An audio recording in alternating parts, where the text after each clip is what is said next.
ત્યારે વાત આપણે સોનાની કરી લઈએ તો સોનાની કિંમતોમાં તેજી યથાવત રહેતા કોમેક્સ ઉપર ભાવ 2 સપ્તાહના ઉપલા સ્તરની પાસે $2,697 લેવલ ઉપર જોવા મળ્યા છે. તો સ્થાનિક બજારમાં પણ અડધા ટકાથી વધારેની મજબૂતી જે છે એ આંકડથી આવતી નોંધાઈ છે અને અહીંયા આવતા સપ્તાહે યુએસમાં ત્રીજી વાર વ્યાજ દરમાં કાપની સંભાવનાથી કિંમતોને સપોર્ટ મળતો દેખાઈ રહ્યો છે.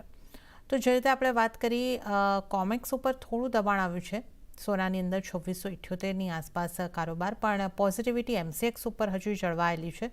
78,688ની આસપાસ સોનામાં કારોબાર થતા દેખાઈ રહ્યા છે. ભાવિકજી, સોનાને તમે કઈ રીતે જોઈ રહ્યા છો? હવે જે ફેડની મિટિંગના દિવસો નજીક આવી રહ્યા છે, એ પહેલાં સોનામાં કેવા મૂવ્સ આવી શકે? આઈ થિંક રેટ કટ જે થવાનું છે એ માર્કેટ ઓલરેડી ફેક્ટર ઇન થઈ ગયું છે, કારણ કે તેના પ્રોબેબિલિટી પણ જોઈએ તો નિયરલી 85% છે. આજે મોંઘવારીના ડેટા છે, બટ મને નથી લાગતું કે બહુ મેજર ઇન્ફ્લુઅન્સ કરી શકે છે. બટ આઈ થિંક આ રેટ કટ પછી નેક્સ્ટ રેટ કટ આવવાની છે કે નહીં, એના ઉપર જરૂરથી ક્વેશ્ચન માર્ક રહેશે.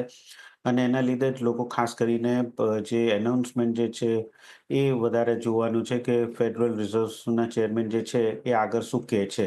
ઓવરઓલ અત્યારના આપણે જોઈએ તો આઈ થિંક ફેક્ટર ફંડામેન્ટલ ને ટેકનિકલ બેઉ ગોલ્ડ માટે પોઝિટિવ છે, કે જ્યાં અત્યારના સિરિયાનો જે સ્લાઇટ કોન્ફ્લિક્ટ છે એના લીધે એક સપોર્ટ મળી રહ્યો છે.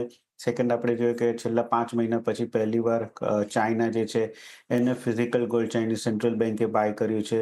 બીજું જોઈએ તો એ લોકોની જે મોનેટરી પોલિસી છે એ લોકો લૂઝ કરવાના છે 2025માં, જેના લીધે ત્યાં લિક્વિડિટી વધશે અને જે ડોમેસ્ટિક કન્ઝમ્પશન થશે સોનાનું એ પણ વધી શકે છે. એટલે એ પણ પોઝિટિવ છે. તો ઓવરઓલ આઈ થિંક મને બહુ મેજર કરેક્શન દેખાઈ નથી રહ્યો સોનામાં. કેટલા વખતે આપણે જોતા હતા 2620 થી 2690ની એક રેન્જમાં ટ્રેડ કરી રહ્યો હતો. આઈ થિંક સીમિત દાયરામાં વોલ્યુમ લો હતો, કારણ કે હવે હોલિડે સિઝન નજીક છે. તો અહીંયાથી મને લાગે છે કે હવે થોડુંક કોન્સોલિડેશન જ થશે. નેક્સ્ટ વીક પછી હોલિડે મૂડમાં આવશે અને મેજર હજી પણ કરેક્શન જોવા નથી મળી રહ્યું.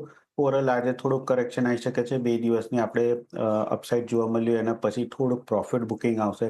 તો એક્સપેક્ટ કરી રહ્યો છું કે આજે થોડુંક અહીંયાથી હજી પણ નીચે પ્રાઇસીસ આવી શકે છે 78,200ની આસપાસ, કે જ્યાં ડેફિનેટલી બાય કરી શકાય છે 78,800ના ટાર્ગેટથી, અને ઇન્ટ્રાડે સ્ટોપ લોસ રાખી શકાય 78,050નો.